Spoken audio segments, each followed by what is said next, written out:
Hyundai is enjoying a string of hits lately, from strong Palisade sales to the Genesis sub-brand resurgence on over to the super fun Ioniq 5 EV. Now, another family member is set to debut as first drive reviews should start rolling in on the all-new Ioniq 6. So before those land, let's take a look at the car and see what might make it special.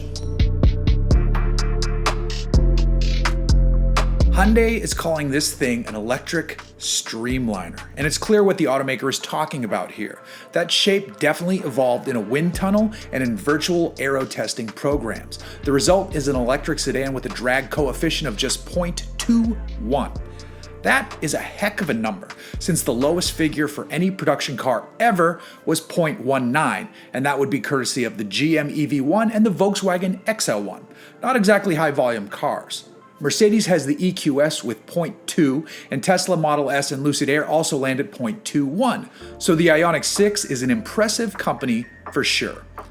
Inside the Ioniq 6, Hyundai has created a cabin space built with eco-friendly materials and an eye towards modern design.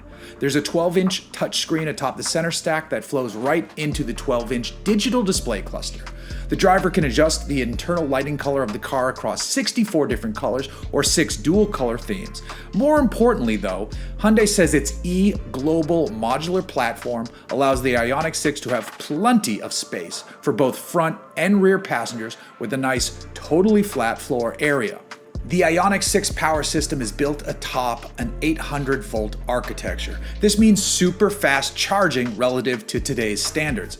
Hyundai says the Ioniq 6 can go from 10 to 80% in just 18 minutes on a 350 kilowatt DC fast charger. And with a 77.4 kilowatt hour battery pack, you can have an Ioniq 6 with rear-wheel drive or all-wheel drive. On the dual motor all-wheel drive setup, the car produces over 320 horsepower. Even better though, the rumors suggest this car could have as much as 400 miles of range. That's an eye-opening number for potential EV first-time buyers. There's also a 55 kilowatt hour battery pack option that should be available too, which would be a more affordable variant, especially with the single motor rear-wheel drive setup. I hope that Hyundai prices the car well, which it has no reason not to. To compare it to the Ioniq 5, the prices on that one start just over $40,000 and run to a bit over $50,000. I assume the Ioniq 6 should be similar, starting a few grand more and running a few grand higher, before any potential incentives and rebates that may be available. I look forward to finding out how this thing drives, what the true real-world range numbers are, and then seeing these pop up on the street as they make their way to customer hands. It's a cool-looking EV with good power and potentially excellent range at a decent price relative to other EV options on the market.